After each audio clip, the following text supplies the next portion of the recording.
since everybody started planning this big centennial, 100 years over at Central. I remember when I met Ken Malvern, he was one of the committee, got involved with me, and this is part 3 of a presentation. And Craig Thompson is our guest today. He's going to put on a display and presentation on slides and music and all. Did they ever find Mr. McBride? John, I'm very pleased to announce to you that they did indeed find Mr. McBride. They tracked him down to the University of Toronto, and Glenn Dale of our school guidance department found there were 2 William McBrides. But we managed to locate the real McBride on the basis of him teaching mathematics and classics. And the real McBride graduated in 1879, the same year we're celebrating our centennial. And we've located him. We've got his picture. After he left Stratford, he went out to Winnipeg, and we're sure we have the man. Did he not go down eventually to the States as well? Was he down there for a while? There's nothing in our records to indicate that. He was principal of our school, and he was in one other school. He went out to Winnipeg as an insurance agent, became a manager, and it's through the records, I think it's the Toronto Star, that we came up with a picture from 1923 of him. Well, now that we've found him, let's not lose him. Well, I hope not. Now, not. you started this project a while back. I had a call from Mrs. Herman. She's with the Perth Board of Education. She said how much she enjoyed your display. When did you start this project? Well, I got the idea last May when they were looking for ideas for the Centennial celebrations this year, and I felt, since I have had experience doing slide presentations, I did one for the school guidance department, and since I had experience in that sort of thing, I felt that was a good way to contribute to the celebrations this year. Well, you have a background. Didn't you do something for the grade 8s way back? Yeah, that was the presentation I did for the school guidance presentation. Mm-hmm. And you also worked with the yearbook. Yeah, I was on the yearbook photography staff for 2 years, and I was the photography editor of the yearbook for 1 year. Are you going to be a producer of slides and films? Well, I don't know if I could handle that or not. It's pretty hectic, but I'm going into journalism, okay, which is related. And what school would you be going to, when university? Ryerson. Mm-hmm. How many people have seen this to date?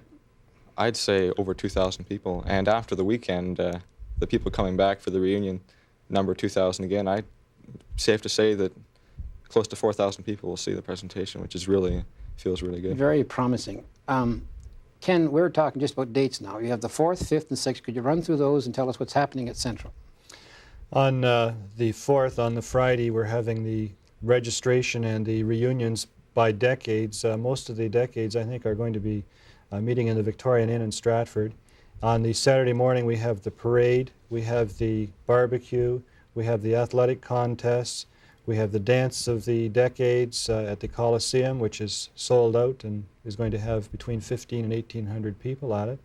And we also have a teacher's banquet at the church restaurant where Harry Fisher, a former student and now Deputy Minister of Education, will be speaking. On Sunday, we have church services in the various churches in Stratford, and we also have an open house in the afternoon. So we're going to be rather busy that weekend. Well, now we're going to go to your presentation now, Craig, and we'll see what happens at Central 100 years. Thank you.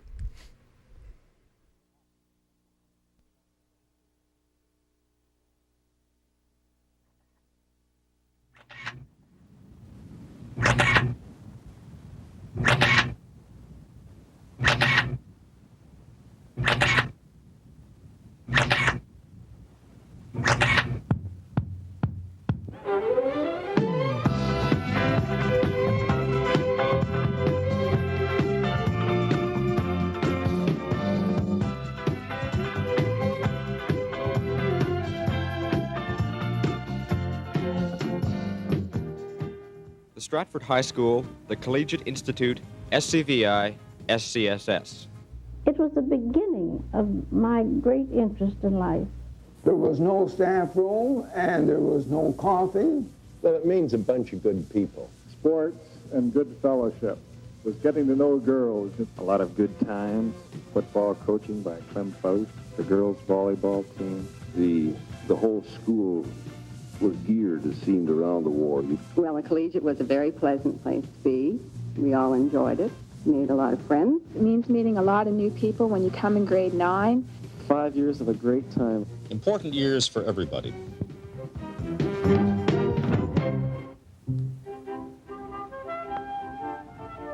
1879. Canada was 12 years old and worried about building a railway to the west. Stratford was a prosperous southern Ontario town of 9,000 inhabitants, people who took pride in their buildings. The new high school reflected this pride. The decision to build a high school was made in 1878 because of the large number of employees and their families brought to Stratford by the Grand Trunk Railway. The contract for the 8-room school was awarded to Mr. William Roberts of Stratford, provided the Scrimger brothers do the whole of the carpentry and joiner work. When completed, the total bill came to almost $27,000. In his book, Picturesque Canada, Dr. George Munro Grant said this about the building and its site. It is built of white brick with bands and enrichments of red. The bluff on which it stands slopes abruptly upwards from the river to a height of about 50 feet. Masses of willows, maples, and elms clothe its sides, whose soft foliage and various shades of green are in fine contrast with the rich cream color of the building and the sharp angles of its pinnacled roof. From the cupola, the spectator looks out on a splendid expanse of cultivated fields and pastures, with dark forests stretching to the horizon.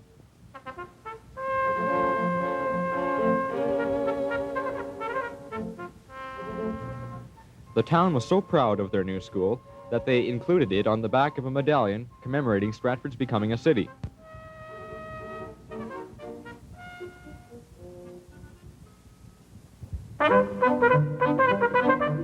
In order to match the excellence of the building, every effort was made to obtain well-qualified teachers. Although underpaid by today's standards, there were high expectations of each teacher. Some of the rules might be considered rather restrictive today.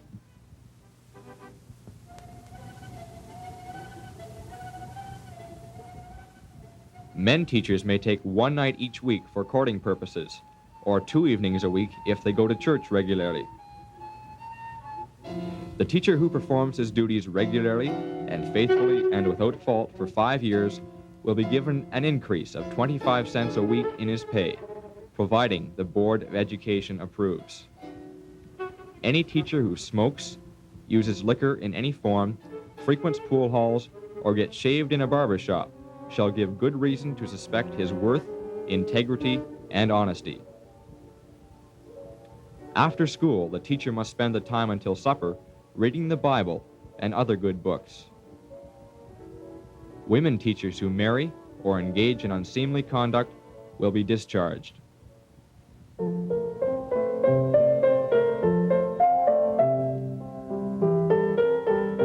Because of the high quality of teaching, the school began to develop a reputation for its academic excellence. This was the deciding factor when Charles McGregor, in 1882, convinced the Department of Education to change the status of the institution from high school to collegiate institute. Only schools that concentrated on university preparation were given this name. Very few towns the size of Stratford could boast a collegiate institute.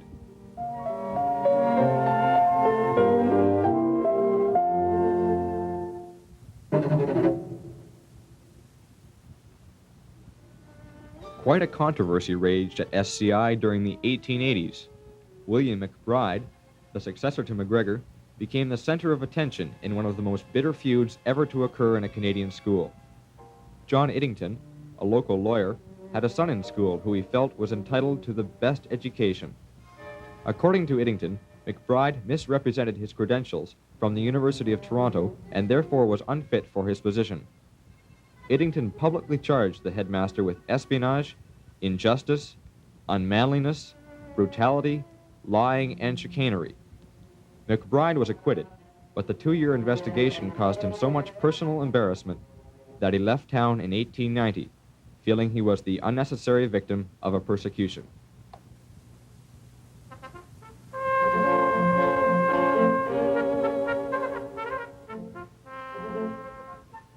The late 1800s and early 1900s were years of booming growth. The town had become a city in 1885, and many industries were locating here, bringing employees and their families.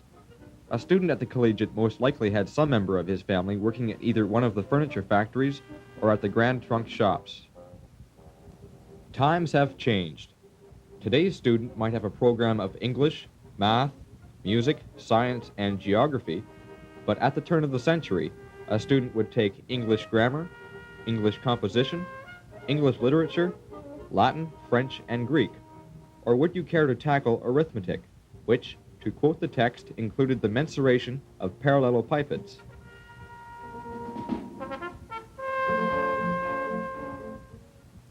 Mrs. Blanche Irwin, a graduate of the collegiate in 1906, remembers her high school years, in particular, a teacher by the name of Robertson. We called him Tinny because he had a great big watch, and we were sure it was tin. But and then he taught in the normal school after that. They were very fine teachers. They all impressed me. They were so sincere. They were very, very,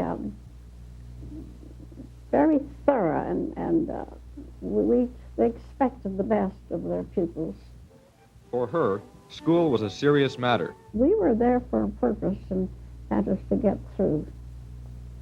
And you had to get your degree. It was our life while we were in it. While we were going to high school, that was our life. I wanted to get someplace, and the only way I could get there was get through high school. There was a fun side to school, but what the students did for entertainment would be considered unusual by today's standards. When dancing was first permitted, a controversy raged in the press. We were not allowed to dance, but we'd have these big evenings, promenades, and with music and the piano. Somebody playing the piano. The boys would come up and ask us to go for a promenade, and we'd just walk around the room or go down to the next floor and come up the next other stairs and walk around until that music ended. But we were never late. We had to be in by 10. Mrs. Irwin feels she was lucky to have had the opportunity of going to high school. I certainly felt that it was a privilege to go to high school, because a lot of the children didn't have a chance to go. There were no school-sponsored sports before 1890, so students organized their own activities. And it wasn't until 1910 that an athletic association was formed. The minutes of those early meetings show how much conditions have changed. Mr. Day believed that better equipment in the form of shower baths and dressing rooms could be obtained. A motion to buy a basketball was rescinded, but a motion to buy a soccer ball, which would be suitable for both basketball and soccer, was passed. The meeting was called back 5 minutes after adjournment to consider buying a new football because, quote, it had just bust.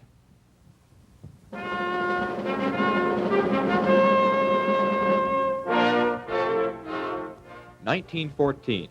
The First World War broke out in Europe, and the collegiate, like many other schools, was greatly affected by the horrors of the war. Lotta Gibson was a student during that period, and she remembers how the students assisted in the war effort.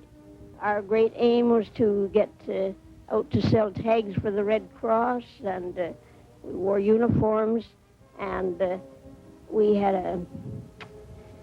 of course, patriotic groups in the school itself. We were knitting for soldiers and rolling bandages for the Red Cross.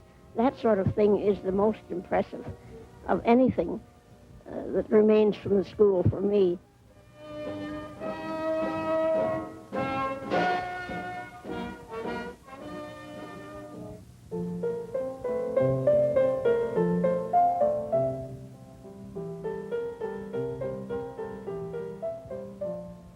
Cam Mayberry was a man who became a legend in his own time. He had flowing white hair and drove a bright yellow Studebaker. During his 45 years at the collegiate, he taught French, German, Latin, and Greek, and was principal for 38 years. Mr. Mayberry was a student himself of the young people. When he hauled you down to his office for correction and so forth, he let you convict yourself. And you knew that whatever punishment was meted out to you was the thing that you deserved, very much so. And he listened. He listened to the student, and he gave you a chance to explain why you did such and such a thing. He was a very fine man that way. At least I found him so. And if you had any slight talent for, for writing, I didn't have any for Latin or anything of that sort. But if you had any special talent, he was very encouraging. But I didn't know Mr. Mayberry as well as I should have because I tried not to get down to the office too often. But he was a very good principal there because of his, he was way ahead of his time in his understanding of the needs, the things that the students needed.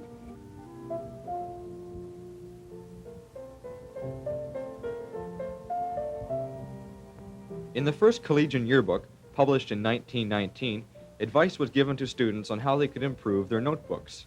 We note in one of our advertisements a new suggestion for the improvement of the standard notebook in the way of rings to hold the leaves together. The present cord is not altogether satisfactory.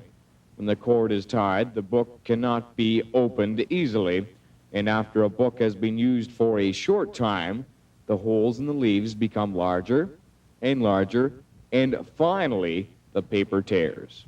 The idea of using rings seems to be a good one, as the rings are much easier on the paper.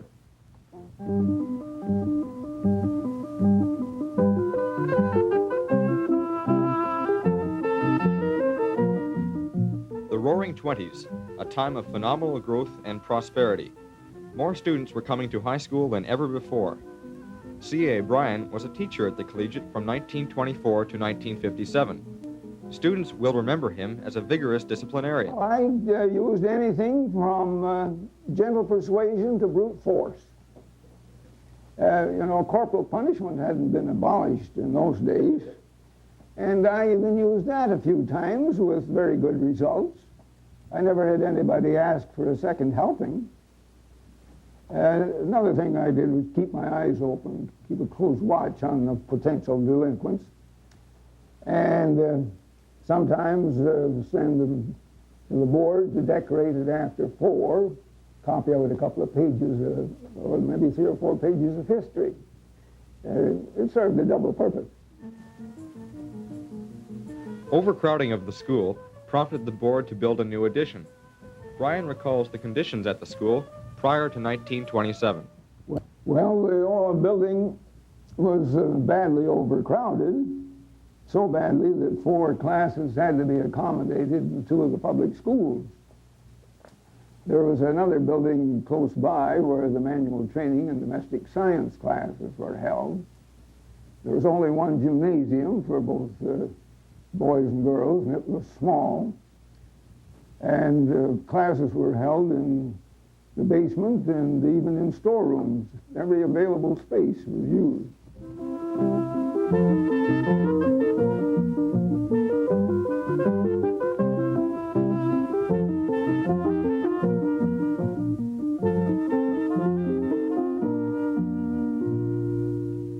Another teacher who will always be remembered is Miss Rose McQueen. Tom Patterson was a student in the 30s, and he had great respect for her. He was a disciplinarian, come all disciplinarians, but everybody kind of respected it. He was much more for education than she was for teaching her subject, if you know what I mean. And if we got sidetracked onto something that she thought was important, and this happened particularly in history, because she was always referring things to what was going on today, and we'd get into a long discussion. This is in the middle of 19th or 18th century history, and the whole class would be spent about what was going on in Ottawa that day, which was great. She kind of taught that things are possible, that you can go out and do things and, get off your butt and do them and start thinking.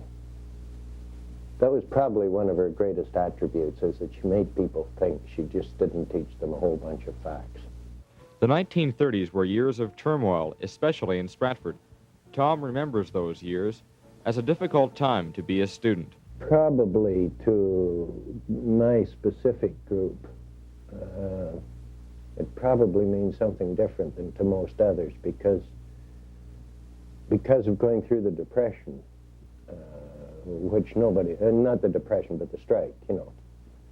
And that was a really traumatic time in the whole of Stratford's history. I can recall the sort of tensions that went on between the kids. And for instance, when you had to go out and play football on the same team, and yet your parents were calling each other, you know, scab and all red, communist, and all this kind of stuff. It was pretty difficult. I think maybe we handled it not too badly. 1939.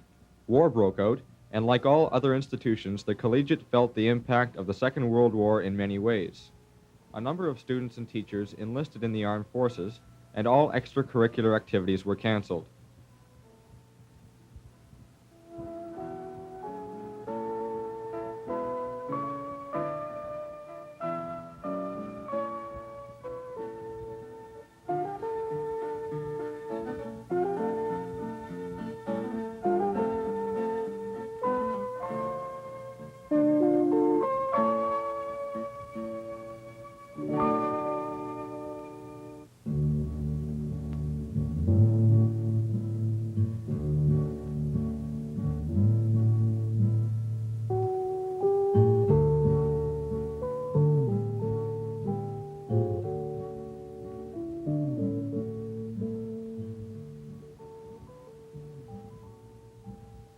Lloyd Robertson went to SCVI just after the war.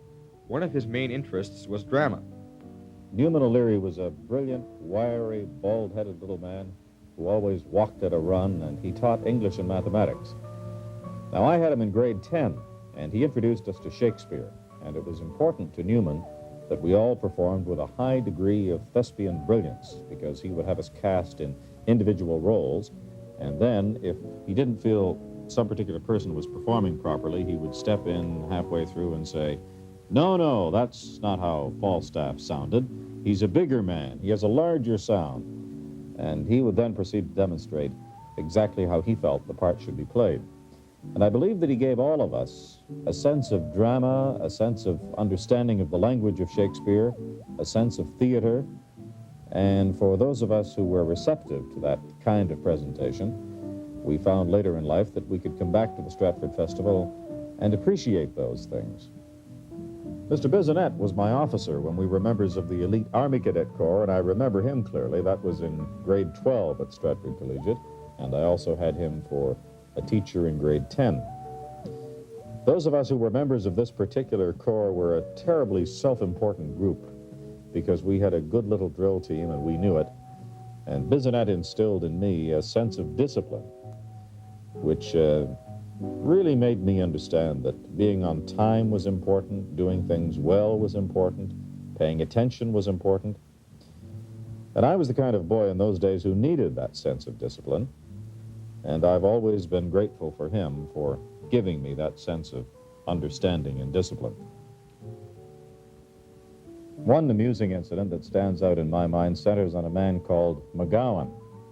We called him Ginch McGowan. I'm sure if he hears that, he may not like it even to this day. Well, I can assure him that it was done with affection.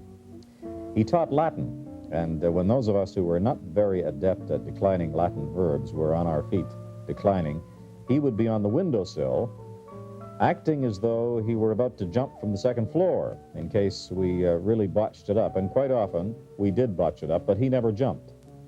He also had a habit of throwing brushes, and those of us who weren't paying attention would usually feel one whiz past our heads.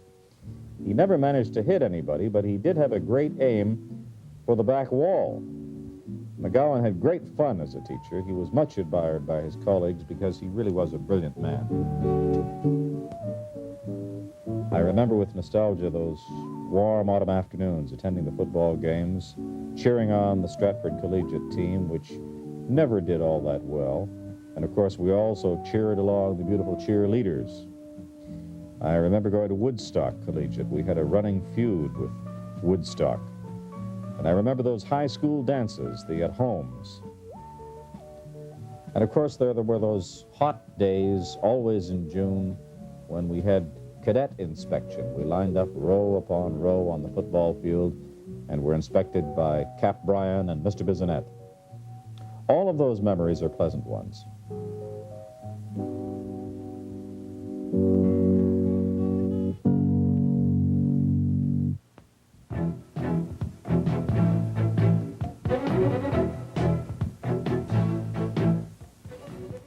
The post-war baby boom caused an overcrowding problem at the school. SCVI was bursting at the seams with 300 more students than it could hold.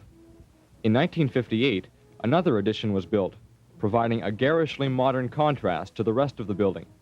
But enrollment continued to grow. As a result, a second institution was built, now referred to as the school across the river.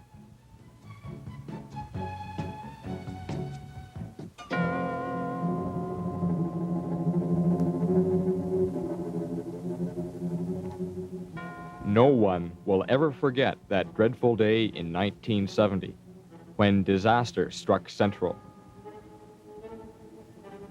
The ceiling in Mr. McCurley's science room suddenly collapsed. Afterwards, the bodies were stacked in the old girls' gym.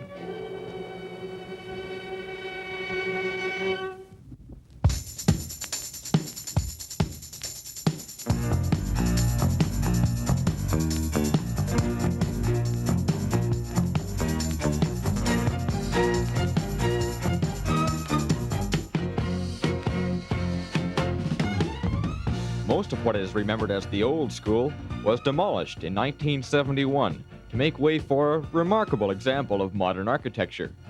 New students and visitors to the school have been known to be lost for days in the labyrinth of corridors.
My memories of my days at Stratford Collegiate are all pleasant, and it's a great thing to be able to think back upon that period and remember it as pleasant, because it was very important.